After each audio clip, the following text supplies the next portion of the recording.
I'm Mike St. Clair, this is the Screen Freak Rewind, and today I'm going to perform telekinesis in an attempt to tip this empty drink can up on its end.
Came across a drifting ship.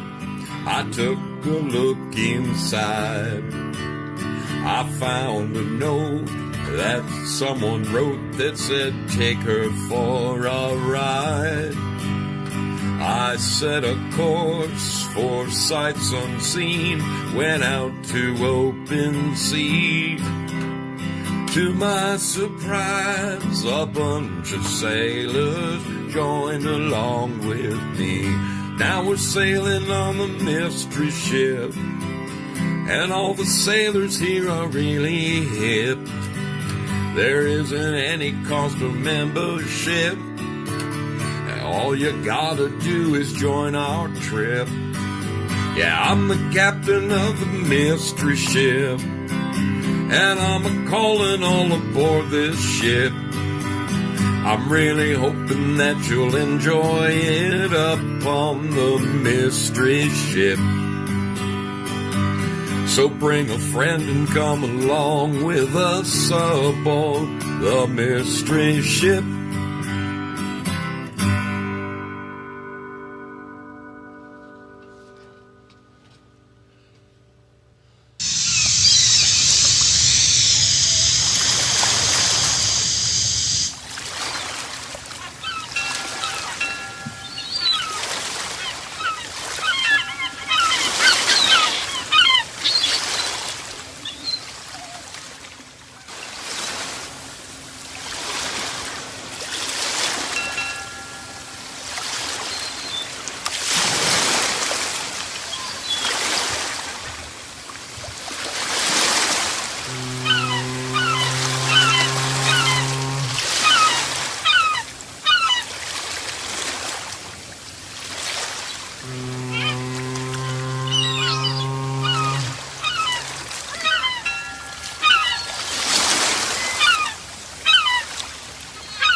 Well, good evening, my friend.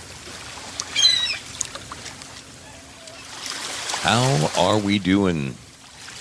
James Halloran, how you doing? Says, saw you on Quite Frankly this wonderful eve. I actually called in, yes. Al Julian, good to see you. Top Hat Jack, what's going on over there? How you guys doing? It's your brother Zoe. Let's get a quick peek, make sure I'm everywhere I'm supposed to be. I can almost see you now. I can almost see you now. What the hell? Where's my... Let me turn those waves down. They're a bit rambunctious. Okay, we are live at YouTube. That's a fact. We are good at Pilled Foxhole. Here we are. We are live there. Rumble. Are we rumbling? What's going on at Rumble? How come I'm not live at Rumble? Okay, I'm live at Rumble. I'll take it. I'll take it. We are definitely live in Lemon Land. Good to see all you sailors over there. How about twitching that itch? Are we live in Twitch land? Yes, we are once again. Hey, Maddie F&B, Top Hat Jack. Outstanding. Outstanding. We've got people. Oh, look at that. Forgot to turn that on.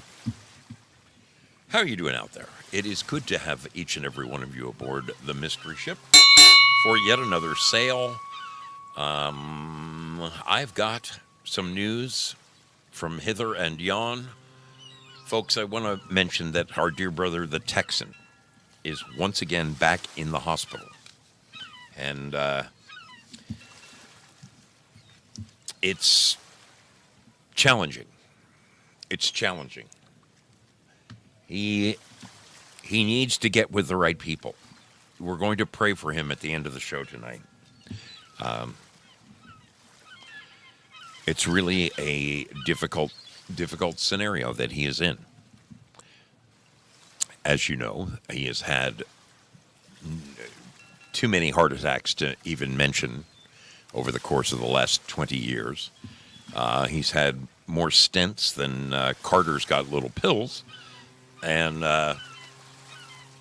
it's so over the last 24, 48 hours, his blood pressure went down. I mean, not like you're going to die low, but it went down to an uncomfortable level, and he decided to go back into the hospital, and they are running tests, doing everything that they can do right now. He's, getting mixed signals from different teams of doctors. The bottom line is that, they're mentioning things to him like heart transplant surgery as a possibility. He's not very crazy about the idea. The biggest problem that he faces is he is continually having these stoppages. Something is causing an extraordinary amount of blockage in his system. His blood clots up, or whatever the heck it is. These little clogs go in and are just making it most difficult for him. And that's what he's trying to get through to them. Find out what the heck is creating this. And you let me deal with the ticker. I want you to find out what is creating these blockages. And I stand firmly with the guy. He's like, I don't want a heart transplant. And I don't blame him. I don't blame him. His ticker's gotten him along thus far. I think it will continue to take good care of him, but we'll be praying for him at the end of the show. But I just want to let you know, my dear brother, the Texan, is once again back in the hospital. Please, please, please keep him in your prayers, if you would. Let's look around the horn and see who we've got here. Oh, yes. Oh, man. In the home of Lemon Land. We got all kinds of sailors hanging out tonight. Bad Zoot is with us. What is going on, Kate? Good to see you. TL Spud in the house. John Rogers is with us. Syllabore taking a bow. Mad Pogue getting around the different locations, saying hello to his friends. Lynn Winters, good to see you. Miss Kitty, Amethyst Cat, great to have you aboard. Great to have. These are all the names, all the millions of names that I wrote on the birthday card that I sent to Aurora. Frank was most impressed by all the different people whose names graced the card. Will he fix it? You are on there. Everybody's on there. Great to see you all hanging out over there in Lemon Land. Thanks for joining us. Let's go over to the home of free speech in America. That is better known as Pilled Foxhole, where you can say whatever you want to say, and nobody is going to stop you. My hat is always off to the Mats over there for the amazing platform they have put together for us. Girl Patriot in the house. Good to see you. Angry Marius with us. Crazy Chuck with a K, my brother. How are you doing? Willie Fix-It's over there. Prayer Warrior Girl. How you doing, darling? I got your pictures, your wonderful text the other day. Freaking awesome. Awesome. Prayer Warrior Girl sent me this wonderful daily devotional, and she went somewhere and met the lady who wrote the book. It was incredible. What are the odds of that happening? She wasn't even slated to be there. Prairie Fire getting around town there, just like I told you he would. Dubar says, Zoso, tell Tex we love him. I will be happy to do so. He may be watching. He may not be able to respond, but he said he'd be watching over on YouTube. It's when you're in the hospital with all the wires in the walls, your reception is next to nothing. But he said for some reason, YouTube does seem to get through for him. Into bushes. Man, I think I remember you back in the high school days. Good to see you. Mikey Baseball, how you doing, buddy? Getting excited for the Yanks Dodgers? I know I am. I know I freaking am. Woo! It's going to be good. It's going to be real good. Who me? 1969. Great to have you aboard.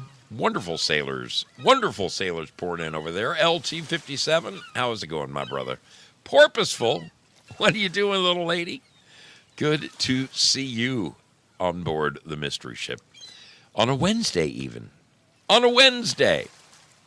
How wonderful. Great to have you aboard. Let's get a look at how many folks we have tuning in. Hey, we got people hanging out at Rumble tonight. God bless you, Rumblers. I'm telling you, you guys are the cornerstone. You are the very foundation of what will one day be a thriving platform. And I'm telling you, I will remember you saying, I remember when it was just those 4 people hanging out there. Good to see you. Thanks for hanging out and joining us over at Rumble, my friends. Pleasure to have you aboard. Pleasure to have you aboard.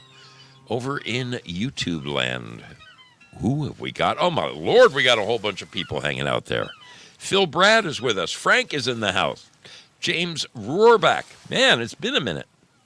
Good to see you. Top Hat Jack. Rain Cry. Good to have you. Good to have you aboard. Al Julian. The Texan is here. He is there, folks. Go on over and say hello to the Texan there in YouTube. He's in the YouTube chat. Wonderful to see you. And, of course, my buddy Matty F&B holding down the fort over there in Twitch. I'm so glad I finally figured that out again.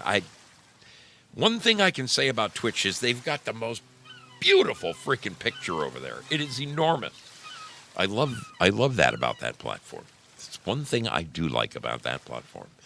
All right, we're live everywhere we're supposed to be live, and it is my pleasure to welcome you aboard the mystery ship.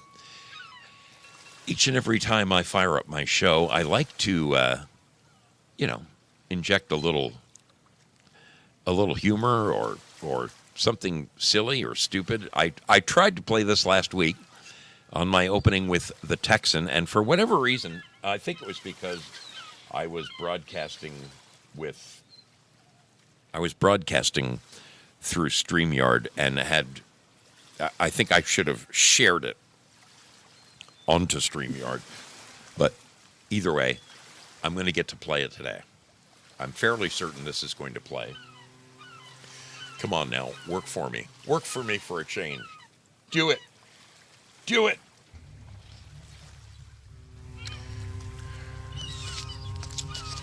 So I really have to chuckle here. I'm standing here at my row of mailboxes, and that is my neighbor across the street with the Harris Walls sign. She happens to be an electrician, and I know her. I'm working on a project with her right now. And what is so funny is they just recently, if you can see, that lower black line up there, that is the fiber optic that they just recently ran in my neighborhood. So for the first time ever... And you're going to be okay. Let me... Eric Adam. let me turn down, quite frankly. For the first time ever, she's getting fiber optic. So Spectrum outsources the digging of the ditches. They don't come do it. The Spectrum will run it off the telephone poles. But if you need a trench up the side of your driveway all the way to your house, they outsource it. So they did in this case. And I saw her on the job site today.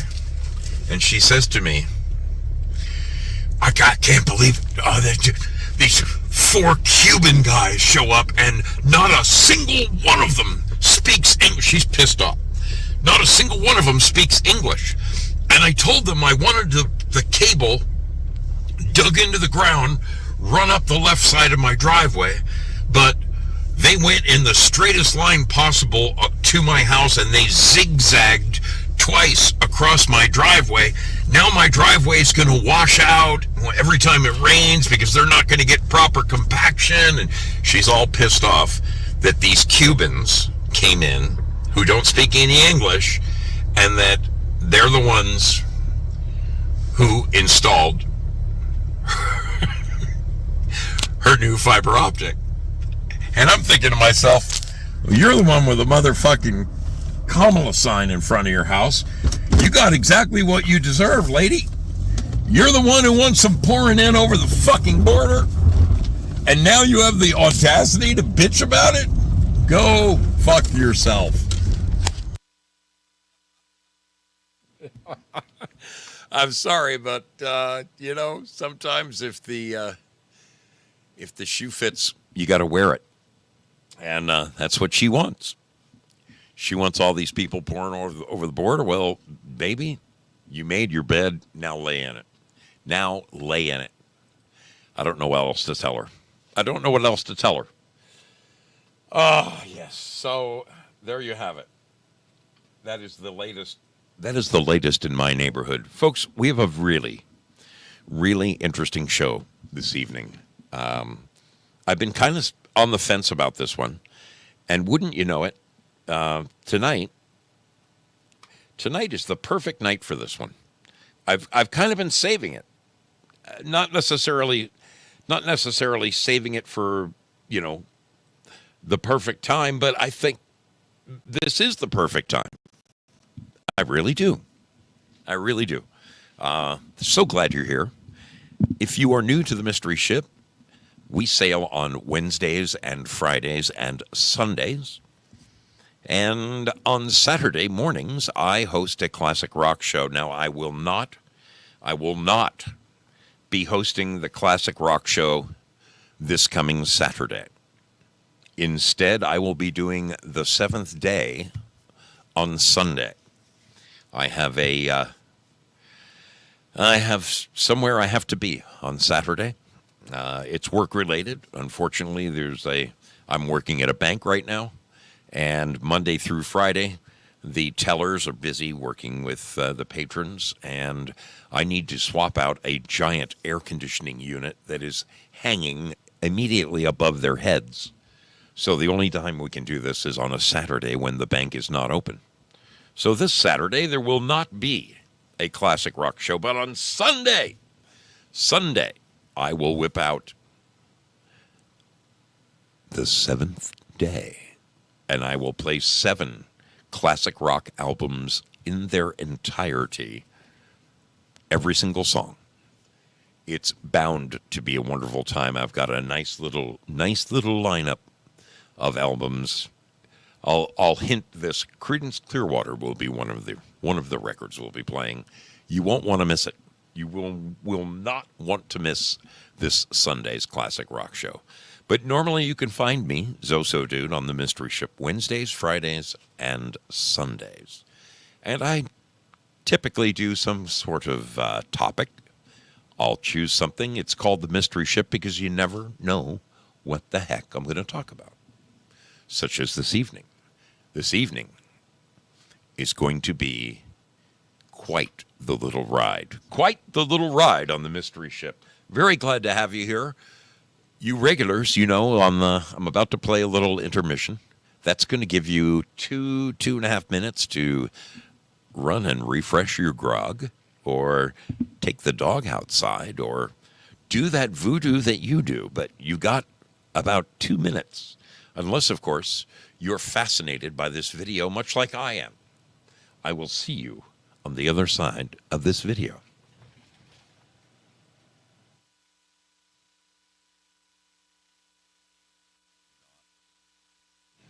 Not unless I don't turn up the volume, you dummy. Yeah, dummy. Volume. There we go. Take 2.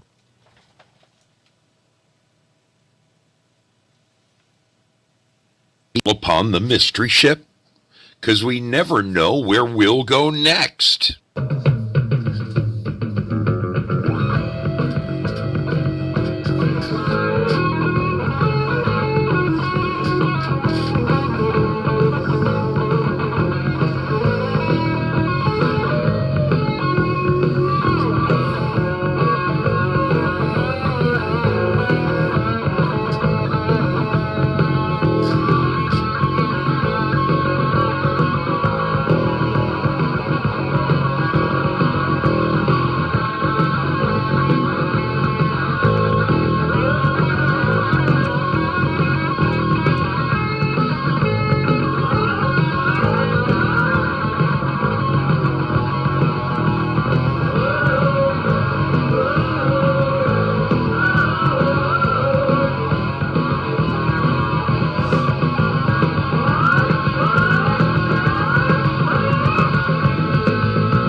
That music that you were just listening to was the very first in-studio recording done by my young band when I was 22 years old.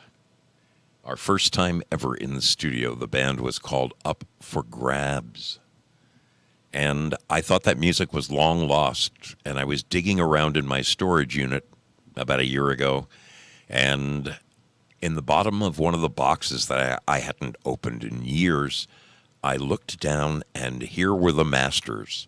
Of course, they're on half-inch reel-to-reel, which almost nobody has anymore. So I had to call all over town to find a studio that could digitize it for me. But I did, and I made copies on CD and sent them to my old bass player and stuff. And it was the first time we had heard that music in a long, long, long time.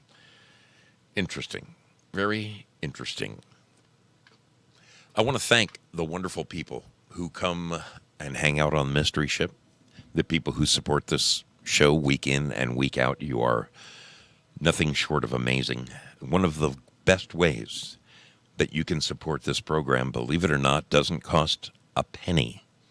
It is just sharing it, telling somebody about it, posting it to your Facebook or your Gab or your Truth Social, whatever. But when you invite others to come join us on the Mystery Ship, seriously, folks, that is the single greatest gift you could ever give your brother Zoe. And I thank you so much for doing it. I know you are, because I see new names all of the time. All of the time. I want to welcome you once again aboard the mystery ship. Tonight, folks, tonight we are delving into the other side. And by that, I mean we're going to try to explain the inexplicable.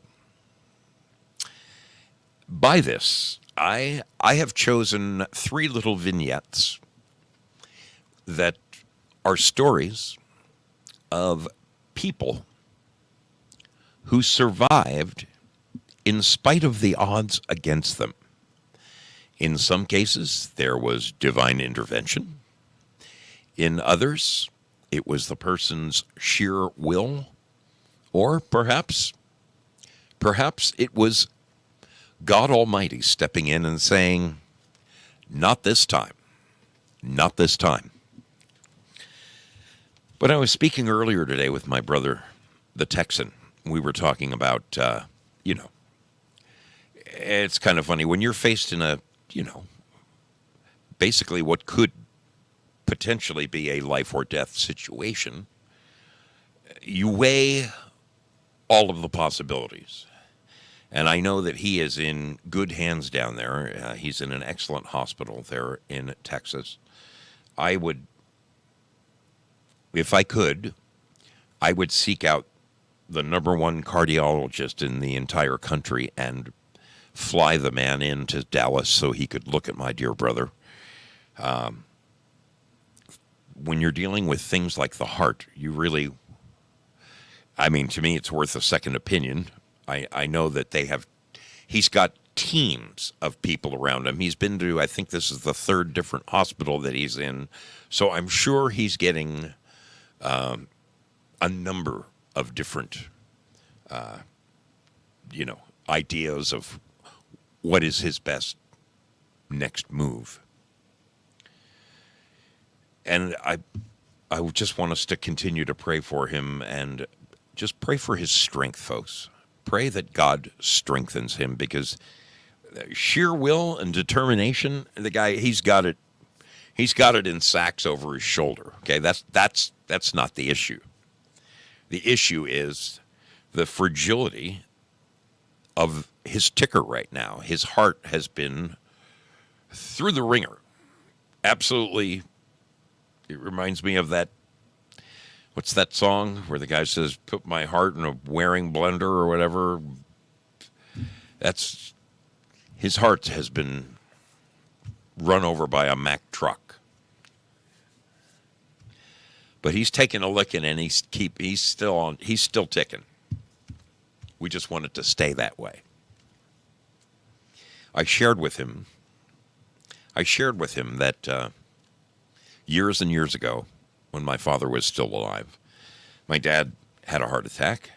My dad also had 2 forms of cancer, and he beat the first type of cancer. And then I think 5-6 years later, the cancer returned, this time in his lymph nodes.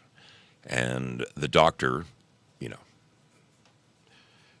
being the, all-seeing eye, went into my father and told him in the hospital, well, it looks as though, with a little luck, you probably have a couple of good years left.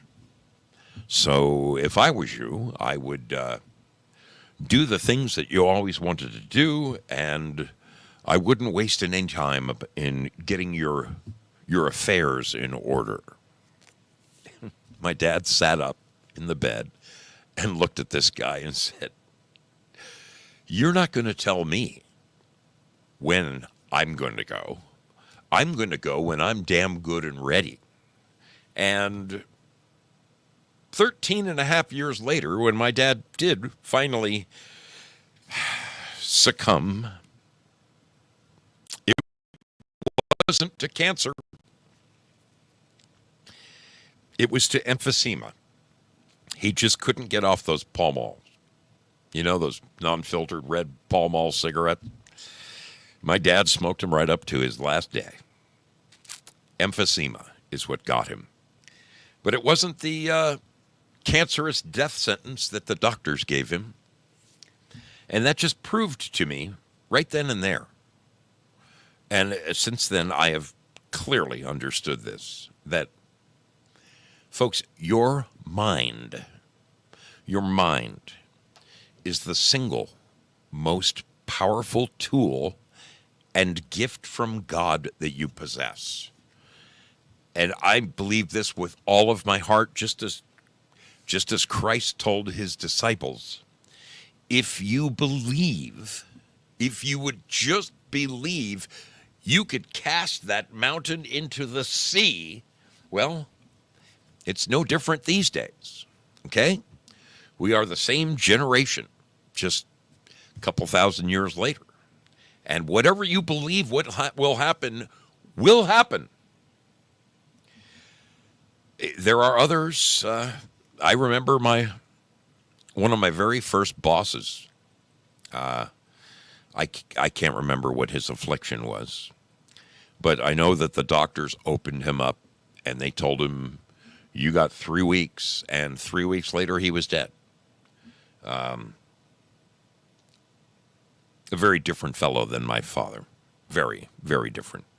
I'm telling you, the power of the human mind, it knows no bounds. They say that a genius uses between like 14 to 16% of his brain. A genius. Well, what about that other 84%? What if we were to dial that in and do with it what we might? I want to show you what a guy can do with his mind.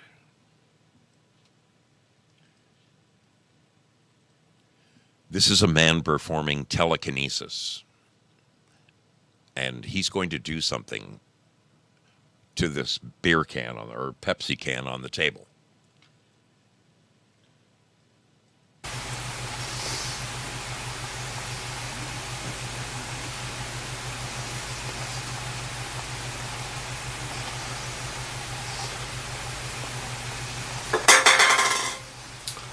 And there it is, guys. Telekinesis. Thanks for watching. Make sure to subscribe. That was not wind, okay? Let's watch it again. Let's watch it again one more time. If you look, it very carefully and slowly begins to lean. There's no threads. There's no... Just look at it again. Look at it again. You can see how precisely he is moving this thing.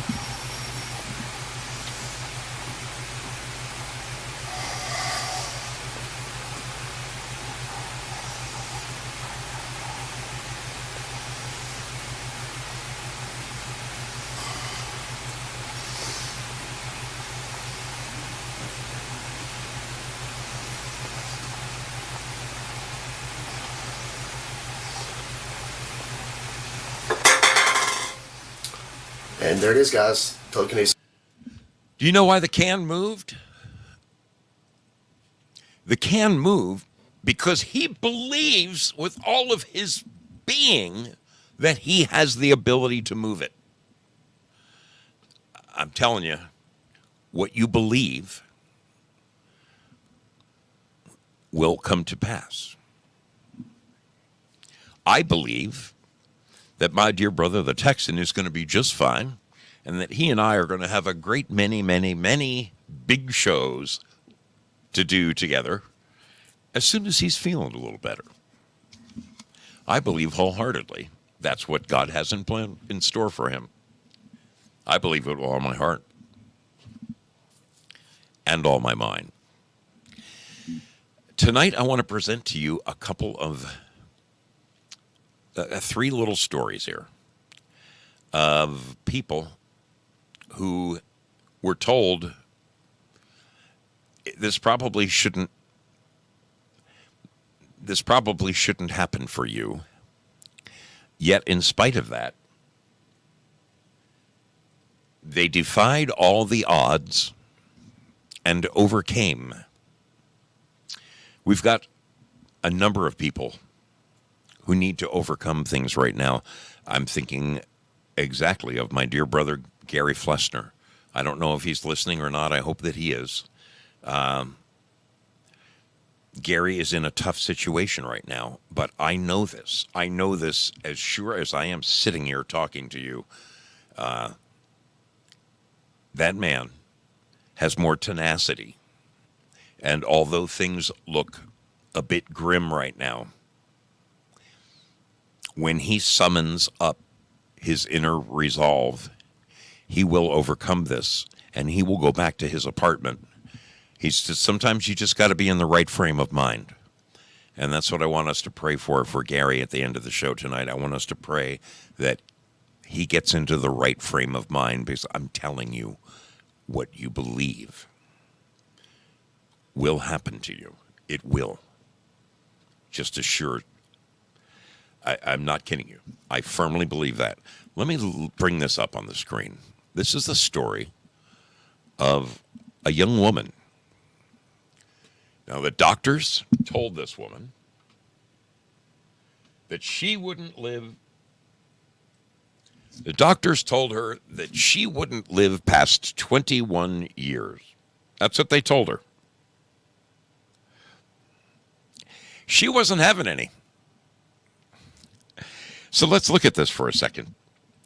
As a child, Vicky MacDonald from London was diagnosed with high blood pressure in the arteries of the lungs, a condition called pulmonary hypertension.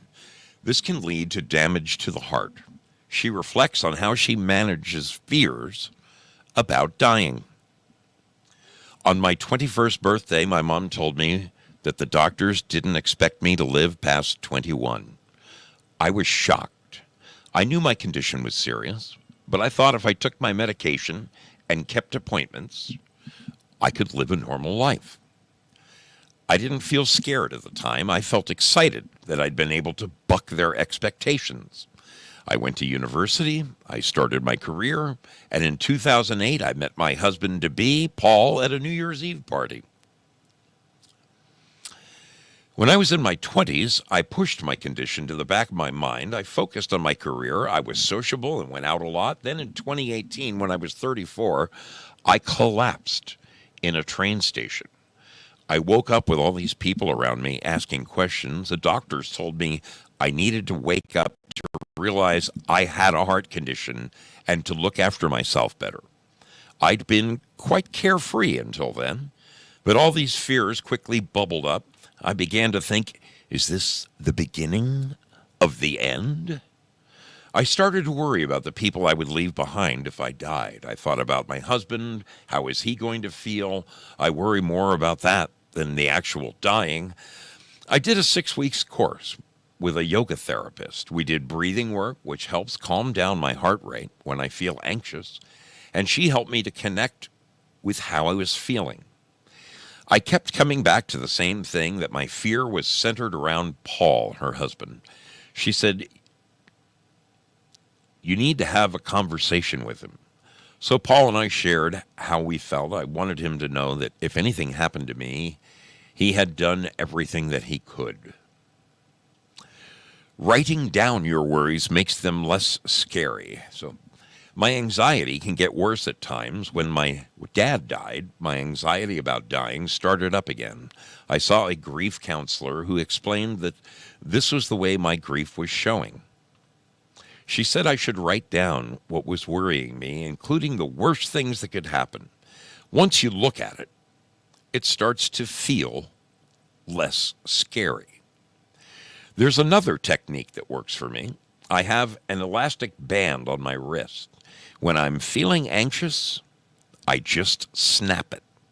That brings me back to the real physical world. You need to find what works for you.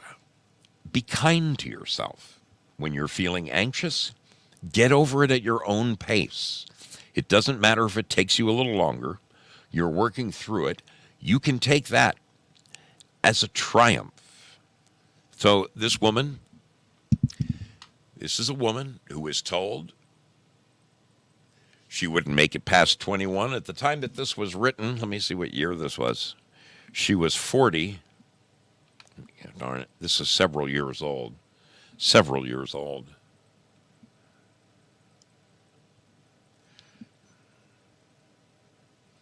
Written in 2018. 2018. So she's now what, 46? So that right there should show you that facing I don't want to say your fears, because there's nothing to fear but fear itself, and I mean that wholeheartedly. I'm not being cute, okay? Taking fear and throwing it out the window is the very first thing anyone needs to do. I'm not saying be foolish, but what I am saying is taking responsibility for yourself. There's nothing you can't do. If you believe you can do it. I firmly believe this. I firmly believe this. I've said this a number of times. I am 65 years old. 65. No one with my last name on my dad's side has made it past 66. I had a scare last summer. I actually thought I was having a heart attack myself. I didn't know what to think. I came home. I spent a couple of days in the hospital, and they did a barrage of tests. I'll be paying for this for the next 3 years. But they told me, you are as healthy as a horse. And I believe it. You know why? Because that's how I feel. And nobody is going to, on my mom's side of the family, my mom she will be 89 this year. My mom will be 89 this year. And my grandfather passed away at 99. My grandmother passed away at, anyway, they come from a long livers on my mom's side. And you know what? I firmly believe that I've got more of my mom in me than my dad. And in fact, I know it for a fact. So I plan on being around for a long time. And nothing is going to stop me from having a good time. I'm going to continue to ride around the country each summer on my motorcycle and meet more and more and more sailors, because it thrills me to no end. It makes me so happy to come and meet you guys. I plan on doing that for a long time. A long time.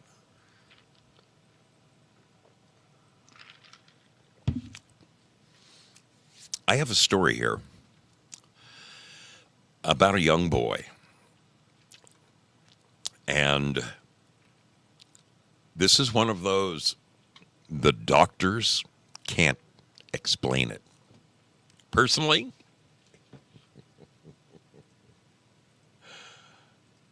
I love these stories. I love these stories. This is going to be a good one, folks. I want you to sit back for the next 7, 8, 9 minutes and watch this with me. If this doesn't make your heart go pitter-pat, then, man, I don't know what. The only thing that made my heart go pitter-pat more than this was the picture of Aurora clutching her little dress like a teddy bear. I surely hope that Frank remembers to send me a picture of her wearing it, because I'm dying to see it. I'm dying to see it. Did I tell you that Frank bestowed his thanks to all of the sailors? Yeah, I mean, I wrote like 150 names on that card. Everybody from all 5 channels, your names went on the card to Aurora, and he thanked all of you tonight. So this is nothing short of wonderful. Let's get into this. Let's see what happens. Let's see what happens to this young lad. Give me half a second to cue this up just right. All right. All righty then. Are you ready? Are you quite ready? Sit back. Get your popcorn. This is going to be a good one. I want to take one more second and thank the wonderful people who are currently dropping love bombs throughout the chats. I see you over there in Lemonland. Thank you very kindly. Willie Fixit, you're awesome. Lynn Winters, God bless you. Thank you, Bad Zoot. Over here in Pilled Foxhole, C. Blanche, Girl Patriot, Due Diligence, and First Pitch to You. Thank you, guys. Thank you so much for your support of this program. Let's get a gander at this. This is going to be good, folks. This is going to be real good. Real good. I was 5 months and a half. The nurse advised us to start feeding him baby food, just to start the transition to solid food and to try out if he could even sleep better. He didn't respond well. He was in a lot of pain. He was screaming all through the night and all through the day. He was sweating profusely. His clothes were soaked and he was spastic from the pain. My husband Thomas and I would take turns comforting him and carrying him all through the night.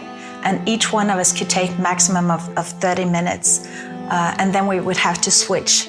You try to do everything for him, but you can't take away the pain. When they put him on IV nutrition, within 2 days he was pain-free. And we realized that many of his symptoms were related to his digestive system. And through years, we stayed like 80 to 120 days a year in the hospital. He was very sick, so we expected him to die several times. My cries to God were, "Did you forget us? Are you busy somewhere?" I would cry until I had no tears left. And there in the silence afterwards, he would come. We could very much feel his presence. I was upset to God because why? Why should I get a sick son and so sick? Of course I was crying out to God and shouting to him. I think God is big enough to take my expression. His muscles would get weaker and then they would disappear. So he had some kind of progressive muscular disease, although we didn't know what caused it. He had epilepsy, he had tachycardia, he had a lot of problems that caused him to grow very, very weak. And at the age of 11, our doctor said, "You've talked about going on a trip, just creating memories for you as a family to live on after he's gone. Now is your window of opportunity. Next year, you probably won't be able to." And we knew next year we might not have him. We couldn't go to the beach because of Adrian.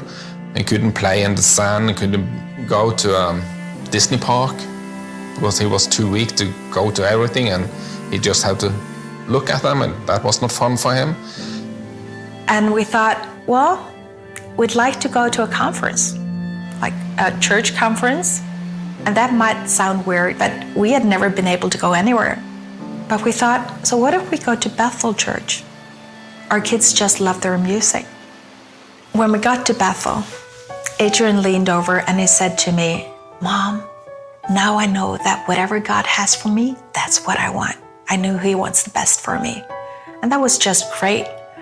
And then we went to a breakout session on healing. And at the end, they said, "Does anyone need a miracle?" And he raised his hand, and a young man stood next to Adrian. And he said, "So what's wrong with you?" And Adrian said, "I can't eat." And he just prayed for Adrian, praying for new life in his stomach and his digestive system. And off we went. And I asked Adrian, "So did you sense anything? Did you feel any different?" And he said, "No, but it was a good experience." So for lunch, we went to a restaurant nearby because we just needed to eat before the next session. And we all ordered, and Adrian said, "Can I have the breadstick to play with?" And usually at home, we would always give him food on his plate for him to cut to pieces and to smell and just to be a part of the meal, basically.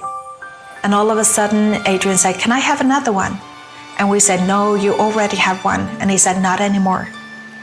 I just ate it. It just happened. I have no idea why. I have no idea how it tasted. I don't remember. All I remember is my dad look on his face when I told him. He was shocked and a little bit terrified. Will he be sick, or is it get healed, or how will this go? Just tiny, tiny amounts of watermelon that contains a lot of water was enough to make him very sick. So just the idea of him eating a breadstick, it was like,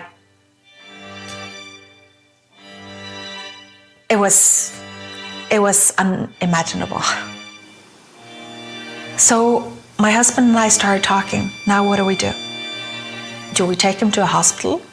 And we thought, no, it's no use. They don't know him here. You know, it's just too complicated to begin to explain everything.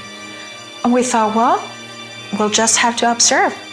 He went to bed and everything was normal, and we recognized something was different, but we didn't know what. The next morning, I tiptoed into his room to see if he was still alive. And I looked over in his bed, and Thomas came and stood next to me. And there he was, sleeping, rosy-cheeked, and he was just fine. I woke up with my mom over me and asked, when is breakfast? And it was just amazing. His healing didn't come with a manual. We didn't know how to do this. But honestly, we just couldn't stop him. He would eat everything. He would have burgers and fries and salads and pizzas and ice cream and everything. You know, it was just impossible to stop him. I had 12 years to catch up on. Within days from when he was healed, the muscle started growing back. He was changing right before our very eyes. When we came back to Norway, Adrian's doctors are saying this cannot be explained medically. His physiotherapist says this is a miracle from God. It just can't be anything else.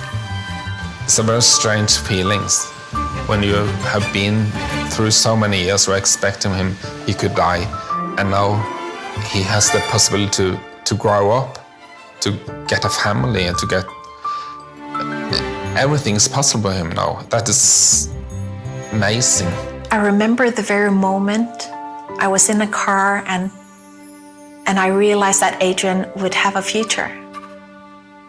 And he had been healed for quite some time, but it just hit me that he will have a future. And I was just so grateful. You know, all those prayers that we prayed throughout Adrian's life and his illness, I firmly believe that those kept him alive. He wasn't healed, but God kept him in his hand.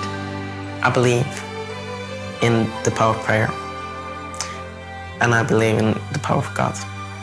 I think nothing is impossible for God. Healing is on the Lord's heart. You know, it is who he is. He's the creator, the life giver, the healer. I used to think that I know that God can heal, but I don't know if he wants to. And now I know he wants to. And he wants you to know that he wants to. He wants to heal our disease. Now listen to what Miriam said. In the silence afterwards, here she would pour out her complaint, all her argument with God. You're not running the universe right for me today. All right, so right there, did you hear the conviction in that young boy's voice? He said right there, I believe in the power of prayer. I believe in the power of God. I mean, how many times have we said those exact words here, right here on the Mystery Ship on Sunday nights when we're running down the prayer chain?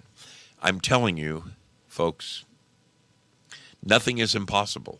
Nothing is impossible. One of the most miraculous things that ever happened to me, it was three years ago. I was building the Harley Davidson shop, and I don't know what it was. I don't know what it was, but I was having such pain in my left heel, and it was getting progressively worse with each day. it was getting to the point. At first I was just kind of hopping on it a little bit. Then I started limping. Then I could barely put any weight on it. I was walking like on my toes of my feet. I looked like a dork trying to hobble around the job site, and it was killing me. It was absolutely freaking killing me. And my dear sister, Artist 61, called me, and she got me right at the end of the day. And she said, "Zoe, I'm going to heal your foot." She didn't even know which foot it was. She said, "It's your left foot, isn't it?" And I was like, "Wow, yes." She goes, "By the time you get home tonight, your foot will be healed." And I am telling you, when I got home, I wasn't even thinking about it. I had so many things about that job were going wrong, and there was so much on my mind, and I had to stop and pick something up on the way home, and I didn't even stop to think about it. But when I got home that night, I got out of my truck, and I grabbed the bag of stuff that I stopped at the grocer's, and I walked in the house, and I'm walking around the house, and Mrs. Zoe turns to me, and she says, "You're not limping." And I was like, "Whoa, you're right. I'm not." And my foot was absolutely fine, perfectly. It has never hurt me since. I mean, until I broke my ankle here a couple of weeks ago. But I'm telling you, I was healed, and I had been in freaking agony. But my sister, Steph, believed in the power of her prayers, and it healed me. Since that day, I know nothing is impossible for God. Nothing. I believe in the power in our prayers. These several stories I have selected are, each one of them is moving in their own way. Pretty astonishing, really. This next one is really. This is a nurse who shares her story, or shares a story about what she witnessed, and I'm telling you, I love stories like this. Let me get this. Let me get this queued up.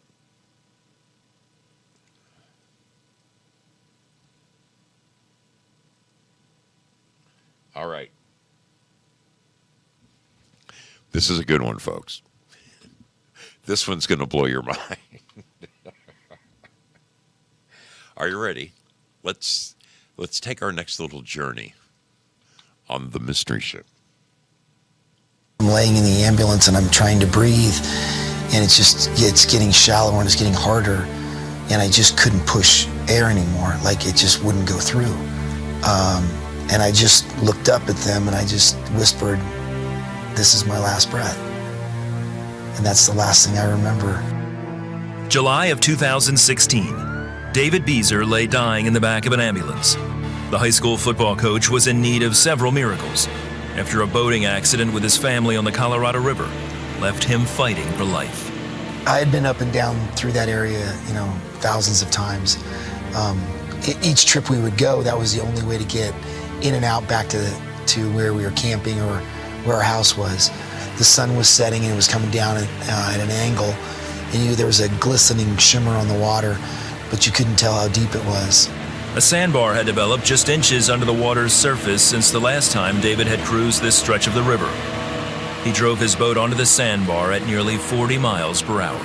So we went from just going full speed, with a boat full of people just having a great time, to zero within just a few feet. The full force of the collision was right on my neck. I'd hit the steering wheel right at my voice box and airway, and immediately I could feel it was becoming difficult to breathe. My first concern was my family, my kids, but the inability to really, I physically couldn't really do anything because I was in really bad shape, and I knew that I was in trouble. Without medical attention, he knew he would soon be unable to breathe. It became very difficult to breathe very quickly, and I could feel it tightening up, and I could feel my airway starting to close. That was the time that, that you really cry out to God and say, I can't do this, and I'm going to need you to see us through this. And the only way that I could have peace was knowing that I knew who held my future. David and his family are Christians. As they prayed, they saw God's hand in their time of need. My wife tried to call 911, and we've been in that area a lot and could never get a cell phone to work from that area. And we tried many times in the past, to try to call and check on something back home, and never gotten through.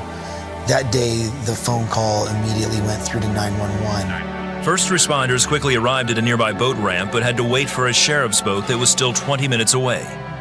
Thankfully, an off-duty sheriff heard about the situation and rushed to the sandbar in his personal boat. If the off-duty sheriff that came for me had not come, with certainty I would have died on the boat in front of my kids. While in transit to a hospital in Yuma, Arizona, he sent a text to a friend from church. I just said that we'd been in an accident and that I thought everybody else was going to be okay. And I said that I was in bad shape. Pray for me. Hundreds of people began praying for David as news got out about the accident. Before he reached the hospital, his lung collapsed and he passed out. Dr. Brian Weeks explains the severity of David's condition. What David experienced was what's called a laryngeal fracture, and it's absolutely a life-threatening injury because of its effects on the airway and the person who suffers its ability to breathe. His vocal cord area swelled, and when you swell in your airway, you die. Doctors were able to insert a breathing tube through the damaged area in his windpipe. He was then life-flighted to St. Joseph's Hospital in Phoenix. David was placed in an induced coma for 5 days, giving his airway time to heal. The first trauma doctor, when I woke up, he looked at me and said, "There's only one reason you're alive, G-O-D." And I knew it. I'd been in that ambulance, and I knew that I needed a miracle to make it. After his release from the hospital, David experienced intense pain and difficulty breathing once again. He was readmitted for an emergency tracheotomy due to a growth in his airway called a granuloma. We describe that in layman's terms as proud flesh. It's tissue that grows in the setting of healing, and those, again, in a small area like the airway, that can be very problematic. As doctors prepared to surgically remove the growth, they took another look in his airway and were surprised at what they didn't see. He went in with the camera and the mass was gone, and he'd never seen anything like it. He just looked at it and said, it's not there. It probably was divine intervention. I know a lot of people were praying for David, and a lot of people were, holding him up in their thoughts and prayers. David was very fortunate that his granuloma did go away on its own, and that saved a lot of time and an additional procedure. That's an easy one to explain. God still does miracles. Just a week later, David had his trach removed and was calling plays for Christian high school football in San Diego, thankful for the answered prayers and the healing that kept him alive. I have a wife and kids, and he's given me the ability to continue to be a dad. I'm thankful for my friends who rallied for me incredibly, just the prayers of school family, church family, just the outpouring of love. You never really realize how much you're loved until you go through a situation like this. There's times where you know that the game is beyond your level. And this situation was certainly, I knew that I had no role in staying alive. It was God's hand and God's mercy alone that would keep me alive.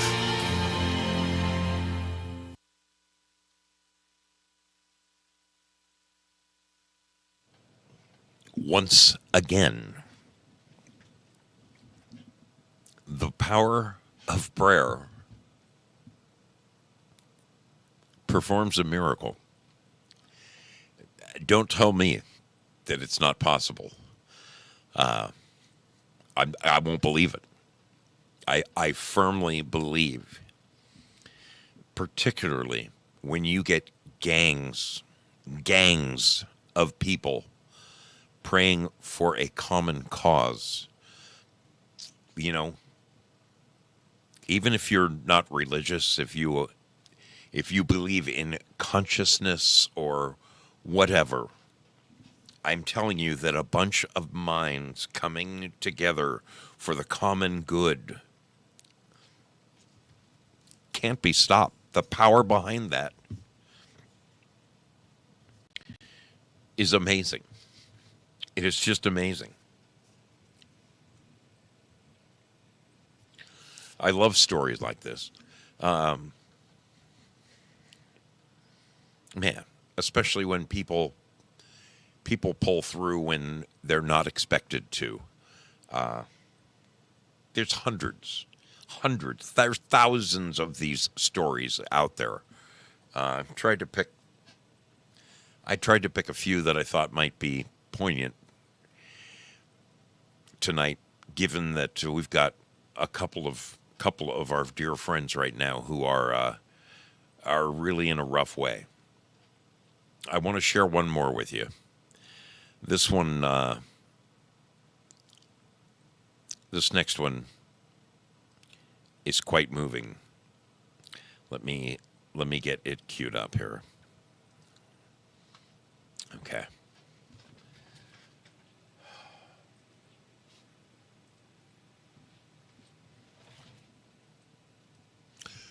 Are we quite ready?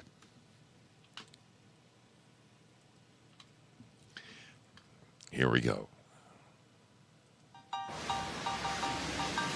March 17th, 2017. 40-year-old Florida Highway Patrolman Carlos Rosario clocked a speeding car on State Road 836 and then signaled the driver to pull over. Following close behind was another car. The 26-year-old driver was texting. He didn't notice the car in front slowing down. I heard some tires squeaking, so when I look up, there's this car kind of swerving around another car, and that's when I see the vehicle collide with Carlos and send Carlos flying right by our cars.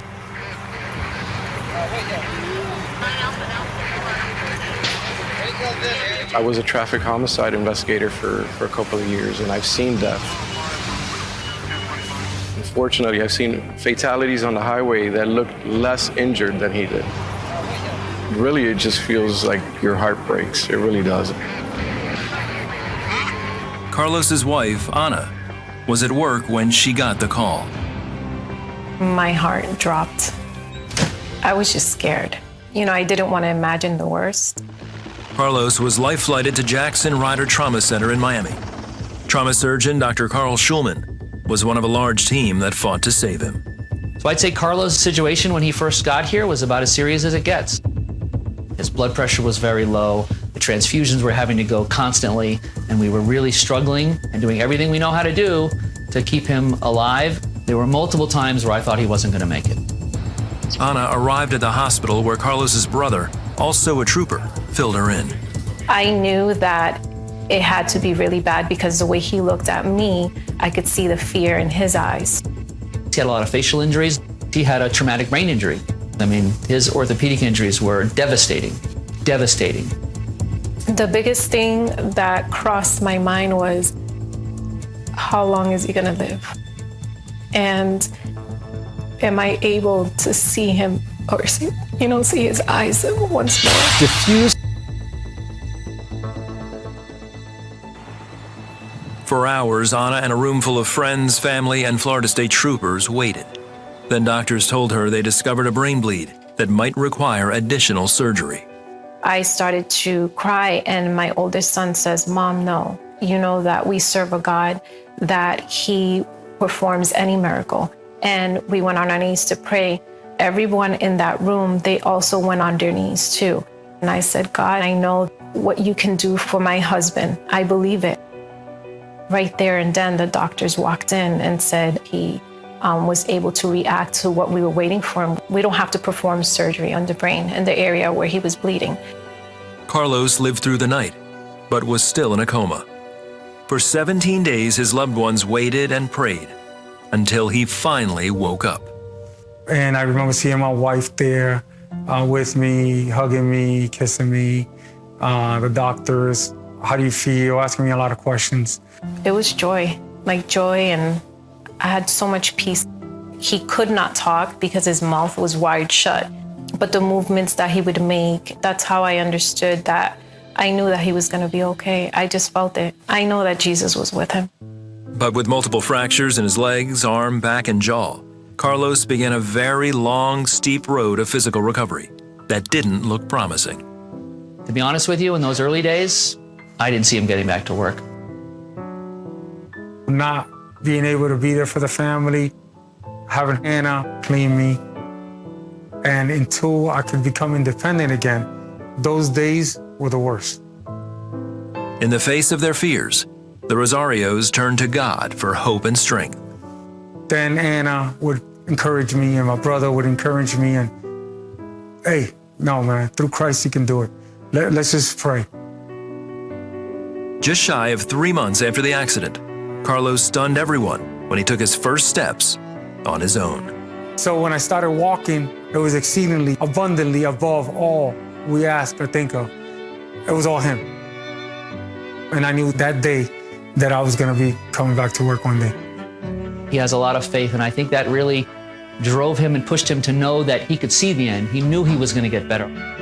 For the next year and a half, Carlos worked hard in his therapy and leaned hard on God. The support he received from all kinds of people fueled his determination. Carlos not only learned to walk again, but in time began to run.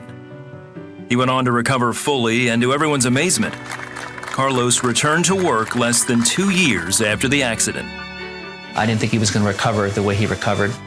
It's pretty near miraculous. Carlos received a long letter of apology from the driver who hit him, and he chose to forgive him. The young man received 5 years probation, a suspended license, and community service. As for Carlos and Ana, they're thankful for each day of life. He's still here. He's still here, and I'm so grateful. He means the world to me. He's my husband. He's my love. I'm one big believer in prayer, the biggest believer. That's just unimaginable, that love he's got for me and for you and for the world. It's too good to be true. That's all Jesus.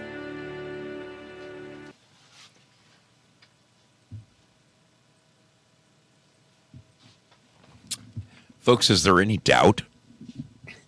Is there any doubt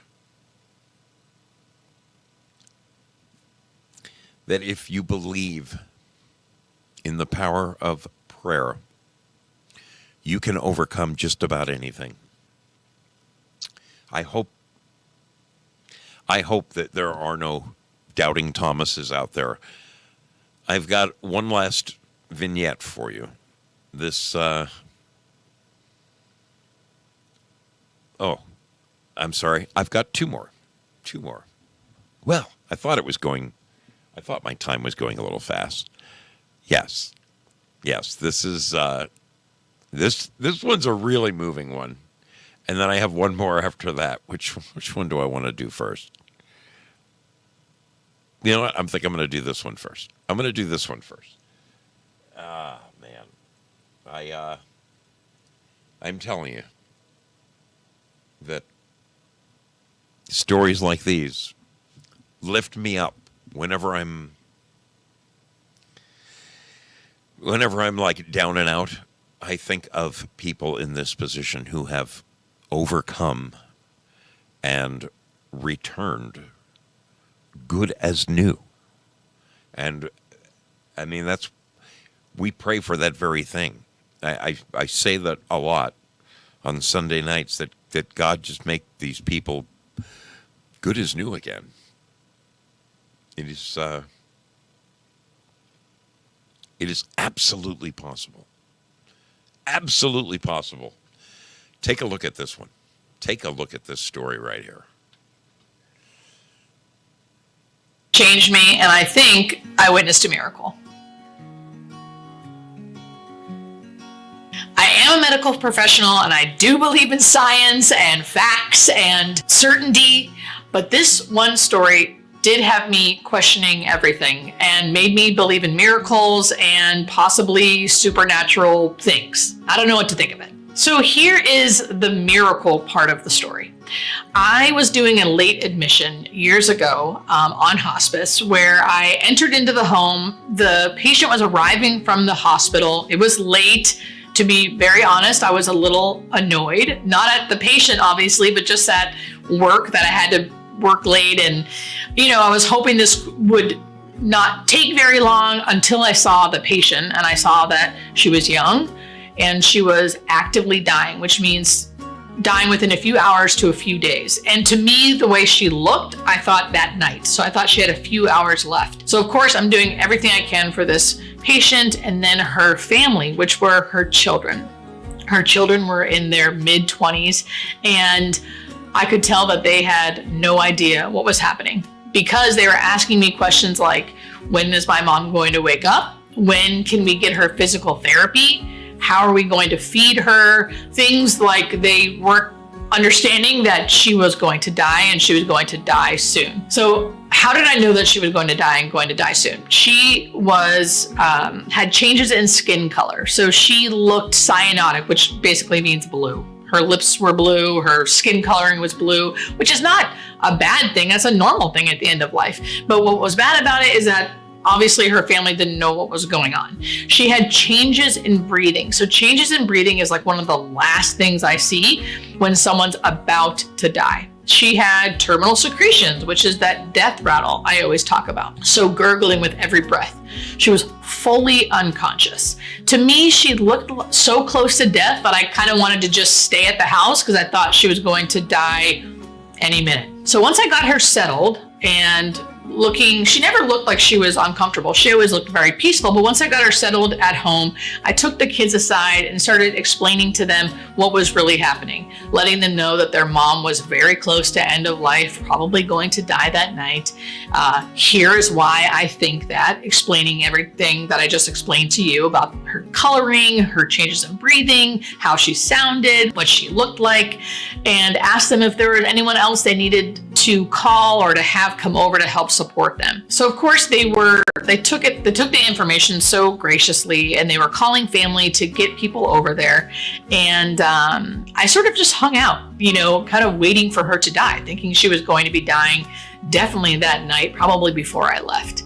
And after about an hour or so, she was still alive, and I knew I had to be getting home. So I just told the children to, be with her, be with the family. She looks really comfortable. I explained everything, when to call us once she died, and that we would come back out and help them with the death certificate and all the different mortuary things. So they thanked me, and I left. And of course, I went home thinking about the family and thinking about her, and just, I just felt for them. It was very sudden. They were not really prepared, and I was just hoping that she would have a peaceful death. So in the morning, I woke up and I looked at my phone to see who went to go do the death visit, because usually the family will call, the nurse will go out and do what we call a death visit. And I didn't see the email. So I thought, oh, well, that's strange. I guess either they forgot to do the email or I don't know what happened. So I called the office and asked them, who went out to go see so-and-so? They likely died last night. And they were like, oh, we didn't get any death calls. So I thought, oh, that's weird. So I thought maybe the kids didn't call, or I literally never for 1 millisecond thought she didn't die. Like the way she looked, and I'd been a nurse for many years by this point, the way she looked, I'd never seen someone come back from that. There's no way you could come back from that and be awake and alert and oriented, because your brain was not oxygenating. You can't live with that. So anyway, I called the family to ask what happened and see how they were doing, and just see how the night went. And the son answered and was really happy and was like, "Oh, hey, yeah, the night went great. Mom woke up this morning. She said she was hungry. She's in the kitchen eating pancakes." And my jaw dropped. I didn't want to act completely surprised just because I don't know. I'm just trying to be there for the family, right? So I'm thinking, what the hell? This can't be real. And I'm like, what's going on? And they're like, yeah, Mom's awake, said she was hungry. She's in the kitchen eating pancakes. And I hear them like laughing in the kitchen. So I was just like, great. I'm going to come over and see you guys. Because I was thinking, in my head, I'm thinking, I can't believe this. And sure enough, I go over there and this woman is awake, alert, looking very much alive, and eating and drinking and walking around. And to me, that is truly a miracle. There is like no medical way this woman could be looking how she looked last night and awake, and not only awake, but walking, talking, alert and oriented, and eating. And that woman ended up living 3 more months very well. So walking, talking, eating, not having pain. She did eventually die on hospice from her disease. But to me, there still stands a miracle, because there's no way someone can be so close to death and then to come back from that and still be alert and oriented and able to like move and talk and walk and eat. That's my miracle story. I feel like I witnessed a miracle. If you made it this far in the video, there is a twist. But before I tell you what that twist is, I want to know what you think it is. So you tell me in the comments what you think. Okay, so here's the twist to the story. The part that I feel always shy to tell people, because it's not something I'm used to, or I don't even know if I think it's real, but I can just tell you from my experience and then witnessing this miracle, how I feel like it all ties in together. So that night, when I was with this family, I was settling in the patient, the one who was actively dying, and her kids were in the other room. I was in her room, I was settling her in the bed, she was unconscious, and I suddenly had a vision of, for lack of better words, like a being behind her bed. And what it felt and looked like was a big angel. Now, the angel to me is not like what we would think an angel would look like, or what I would typically think an angel would look like, with like wings and like small little fairy-like glowy angel. It was like this huge, solid being, the best way I could describe it. Huge, like as big as a car, behind her bed, all the way to the ceiling, super, super solid and cream colored. So I can like really picture it even as I'm speaking right now. The best way I can describe it is like if you grew up Catholic, there's like a Mother Mary statue that's kind of like stoic and like the head's like pointing down, and it was like that. It was definitely like a body or a being, and I think it actually did feel like it had wings, but the wings were behind it, like not opened. And the being or the angel in that moment felt like it was just there for her. Like the being knew I was there, but it didn't care. And it didn't actually feel super soft and loving. It felt powerful. Like this all was happening within milliseconds, just so you know. And the only way I could describe it is in hindsight. When it was happening in the moment, I brushed it off because I didn't know what was going on. And it only was until the next day when I saw her up and awake, and I was like, holy crap, I feel like I just witnessed a miracle. Did my brain go back to that night where I felt this being in the room? And it was a big, solid, powerful being that felt like it was there specifically for her, and it knew her very well. That's what it felt like. It felt like it was hers. This was her angel or her thing that was there to protect her and help her. Again, it's so crazy for me to even talk about this because it hasn't happened before and it hasn't happened since. But it was the one time I feel like I witnessed a miracle, and it was the one time that night before I left, I knew I had seen something in my mind's eye and I had felt something, but I quickly brushed it off, of course, because I'm a medical professional who believes in science and facts, and I don't really, I've never witnessed angelic things, right? But then after I came back that next morning and she was alert, oriented, awake, and lived for another 3 months and was eating pancakes and laughing with her kids, I thought, I think I know why. To me, that night in her room, it was like she had her own personal angel that was either healing her or protecting her or, giving her more time. I don't know what the purpose of the angel was, but I know that the next day she was no longer actively dying and she lived for another 3 months. And again, the angel, for lack of better words, like, I don't even know if you want to call it an angel. That's what I'm calling it. But it was like a being of solidness and power. And it wasn't scary at all. Like, not one part of me was scared, but it just wasn't this like soft, frilly, fluffy thing that we would normally consider what angels would be like. It felt like this very solid, powerful thing that, for whatever reason, seemed to help her that night. So that's it, you guys. There it is. There it is.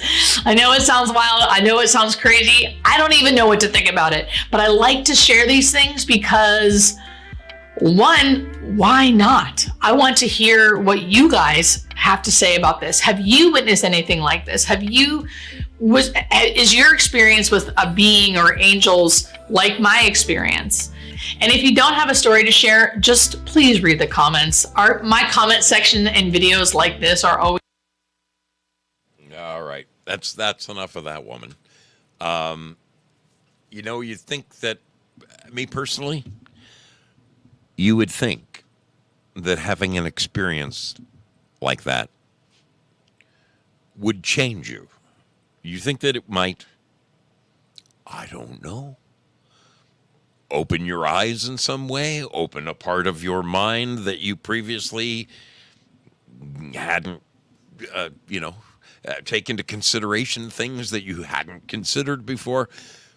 Do you guys remember the woman that I interviewed? She came here to my house. Mrs. Zoe met her. This was the woman that was, I believe she was former United States Army or something. And she was the one that got run over by a ski boat and basically bled out in the water. And miraculously, the doctors couldn't explain how she stayed alive, losing that much blood. She lost like 90% of her blood. And that was only one of about 10 extraordinary experiences that she had in the course of her lifetime. There was the time that she had parked her car. She was going to the beach, and she got out of her door, and she shut the door, and she was turning to walk across the street at the exact same time that a car was coming that would have run her over. And out of nowhere, something blocked her from stepping out into the street. And when she looked, there was nothing there. But the car went speeding by that would have killed her. This was the same woman who was driving out in the middle of the desert, in the middle of nowhere, and got a flat tire. It was one of those roads where you don't see another car for like 6 hours. That's how far out in the middle of nowhere she was. And she opened up her trunk and found the spare tire and everything and realized she didn't have a tire iron. And then all of a sudden, a car out of nowhere pulled up behind her. And the guy got out and said, "Is this what you're looking for?" And had a tire iron in her hand. And he changed the tire for her. And about the time she put everything back and closed the trunk and turned around to thank him, both the guy and the car were gone.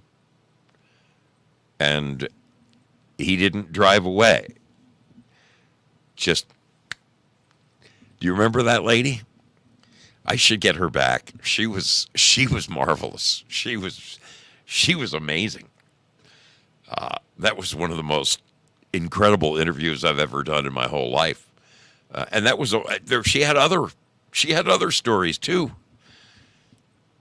You would think that nurse right there would start questioning the science that she believes in and maybe open her eyes a little. I don't know what to think. I'm sure she's voting for Kamala. What do I tell you? I got one more for you. One more. One last story, and this one will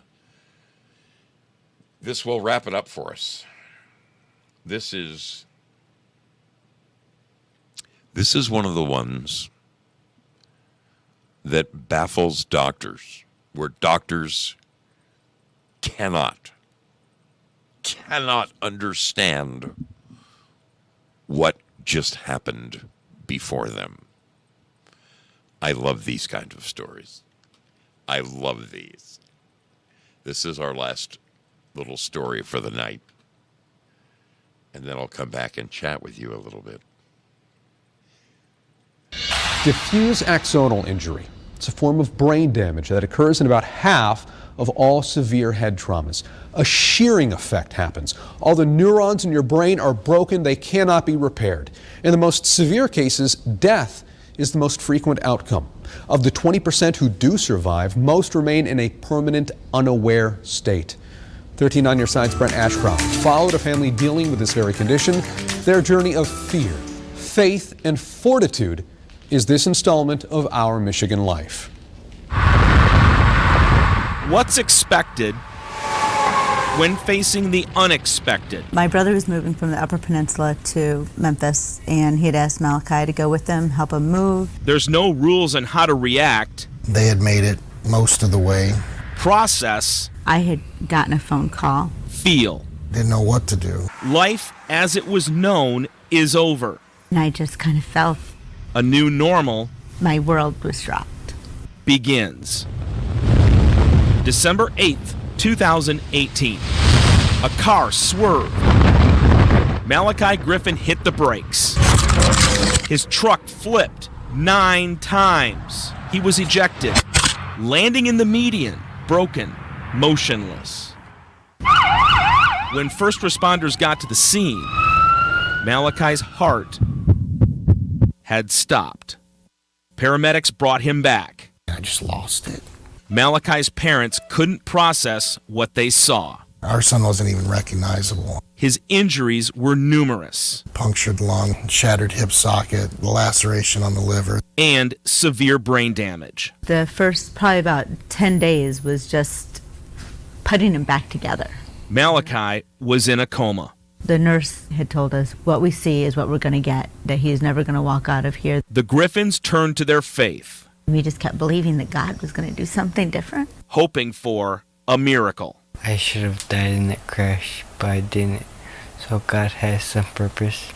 Malachi began his binge of breaking the rules of brain damage. 5.5 weeks after his accident, we were brought to Mary Free Bed. The move to Grand Rapids confused the Griffins. How could rehab help him? He can't do anything. He doesn't move one body part. That didn't matter to his new doctor. We're going to keep trying. And her fleet of physical therapists. I know that the hope was to walk out of here. Malachi's first 2 goals were standing and walking. Walking? I said, he's still not awake. How are we going to do this? Yeah. And he said, well, we're going to actually walk for him. And so that when he wakes up, he remembers, this is how I do it. Therapists walked Malachi every day. Guess what? It worked. And then there was the day the therapist came and said, I think he just kicked me on the side of the bed. That's nice. I would like to think that too, but then it happened again for different therapists. Malachi woke up. I had my son back. He initially responded with his legs. He can respond and follow commands. Can you tell us yes? Then with his feet. Kicking yes or no. That was actually the first thing I remember. Now can you kick the star? Crossing midline with your leg or your foot is one of the hardest things for them to teach, and it was where he was starting. Big breath in through your nose. Words started to form. 2 days after he had said hi, they got him to say Ma. And so he said, hi, Ma. And he knew it was me. Nice job. Things just rocketed from there. Typically, when people recover from a brain injury, they go down very specific rules. 1 bounce. We learn them in medical school. 5 flat washers. We learn them in residency. Is the right thing in there? Well, Malachi decided to skip all of that. He shouldn't be able to sing. Pick it up. Or play cards. He wants to challenge everybody. Should he? It's an absolute miracle. There's no other way to describe that. He's Miracle Malachi. That's a silly name. But God did do a miracle. Malachi improved so much, he wanted to walk home. Because I missed it so much. From Grand Rapids to Hancock? 503 miles. A long, long time. And then when he started playing the Build-A-Bear song, you're 100% sure he was walking out of here. 140 days after the accident. I told everybody that I think we need to retire his room. Malachi's moment He's going to walk out. had arrived. He'll walk from his room down the hallway for the last time. His supporters I will get back up again. serenading his every step. One of the most amazing things that I've seen. What's expected when facing the unexpected? There's things that won't ever be the same, and that's okay. For Malachi and his family, I'm gonna go home. It's the miraculous. He's our miracle, and we don't take it for granted. Malachi left Mary Free Bed Rehabilitation Hospital on June 7th, 1 day shy of exactly 6 months since the accident. He said the first thing he wanted to do when he got home was enjoy his mother's home cooking. He wanted his favorite. Well, let him tell you what that is. Stroganoff and Greek spaghetti. It has bacon in it and 4 different kinds of cheese. Now I'm hungry, and he's Miracle Malachi. And Nick, he is continuing to improve every single day. Yeah, I don't know if there are any more words to share that you didn't and that he didn't provide throughout the story. It is just amazing to see that. Diffuse axonal injury. Wow. Believe it, people. Believe it. I'm telling you that miracles are all around us, and they happen every day. But they happen for those who believe. Tonight, I want to ask us to pray for 3 very, very special people. One is my dear brother, the Texan, who is, he's got a tough situation right now, okay? He's got doctors that want to perform potentially a heart transplant surgery. He's not too keen on that idea. The others are our dear brother Gary Flessner, who is really kind of jacked right now. This was at one time the biggest, strongest freaking man that you ever knew or saw. And Gary has had a rough couple of years. It seems like it's one setback after the next. They broke his hip, mishandling him, and the doctors reset him and got him all worked out to where some rehabilitation would put him back where he needed to be. And then they mishandled him again and re-broke. The caretakers re-broke his hip. From there, it just kind of spiraled out of control. First he went to a really poorly managed facility, and he got moved out of there. And I spoke with him right after he had moved to the new facility, and he was elated. He said it was night and day better than the first place, but I guess that this place too has turned out to be not a good situation.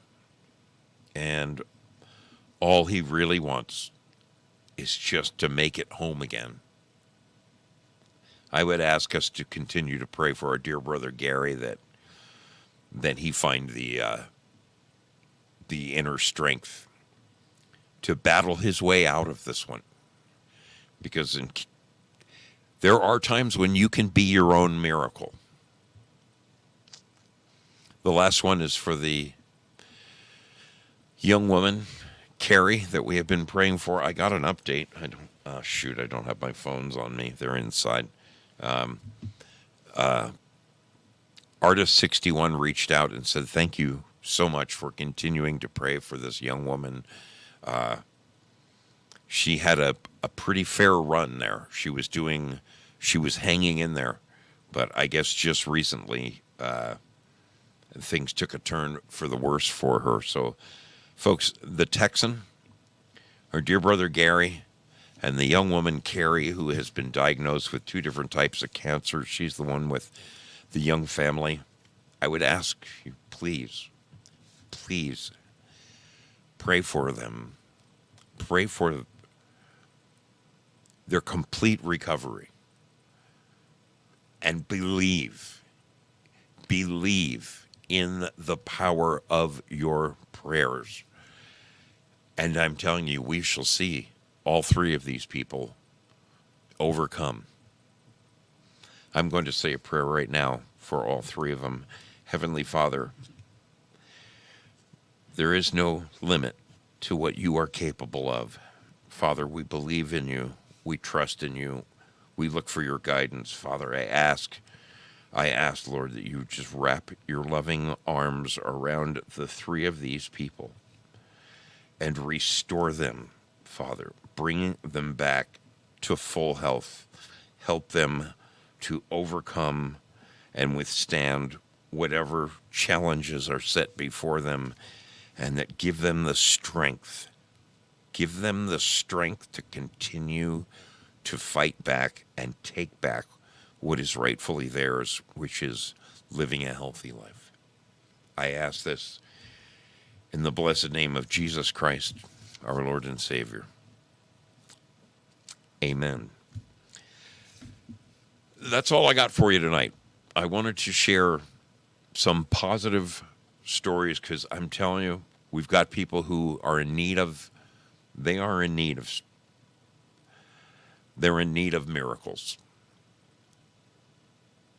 And they're out there. They're out there for the taking. I really appreciate all of you coming and hanging out with me. Thank you so much to the people who donated to the show tonight. I'm going to release the scratching over there at Pilled Foxhole. Thank you ever so much. And look at these wonderful folks. Look at these wonderful folks over here in Lemon Land. Let's put a little something in the treasure chest, shall we? Shall we make it a treasure chest worth winning? Okay. I've put a little something into the treasure chest. Let's release it and see how that goes. I want to thank those of you who have recently sent me pictures of yourself wearing your mystery ship shirts. I am this close to re-editing the opening montage of the show. It drives me crazy. I was in such a hurry the last time I edited that, and the audio is just, it's like fingernails on a chalkboard every time I hear it. I cannot wait to redo it. I have received some wonderful photos from some wonderful friends, and I'm waiting for just one more. One more guy has promised me his photo, and I hope it comes through. I wish all of you a great rest of your week, and if there's anything I can say, it is go Yankees. Go Yankees. That's the miracle I'm looking for. I want the Yankees to sweep the Dodgers in 4. That would be all the miracle I want right now. Somewhere I've got a Yankee hat. Where is it? Oh, there it is. Yes, this has a listing of all the different World Series that they had won. Of course, this one only goes up to 1996. They've won a number of World Series since then, but this was sent to me by my aunt who lived in New York. She knew what a Yankee fan I am, and by God, we're going to do it. We're going to do it. TL Spud on top of the heap over there. Willie Fix-It hauling it in. How about that? Bad Zoot. Lynn Winters, good to see you make the list. And Syllabor. Congrats over there in Lemon Land. Congrats to all of you. That is awesome. That is awesome. All right, you have your homework. You have your homework, okay? You know who to pray for. I'd like to ask you to not forget them. Not forget them. Let's boogie it on out of here. I'm going to sneak off inside. It's kind of tired. I've been run down the last couple of days. I haven't been sleeping worth a darn. It's a pain in the butt. It's a pain in the butt. Come on. Go. Get that out of the way. Get that out of the way. Go, go, go. Come on. How many screens did I have open, for goodness sakes? Okay. Bingo. Knock the sound down there. Knock the sound down to about there. And we want to plug in right about here. I think that's very close to the promised land.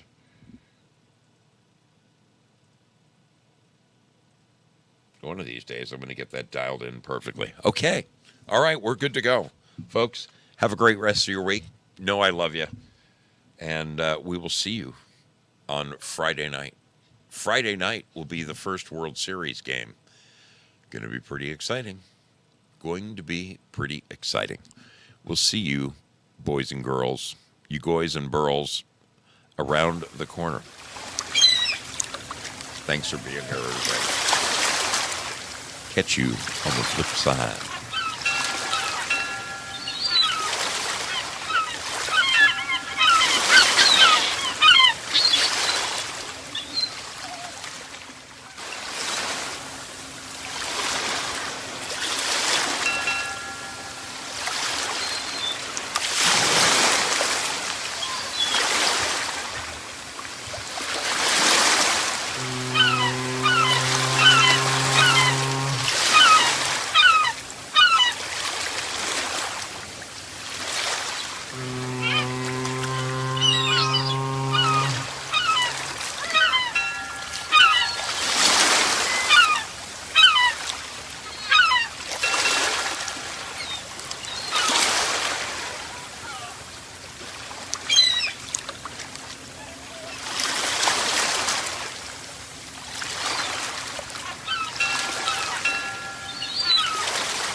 I will win, no matter what it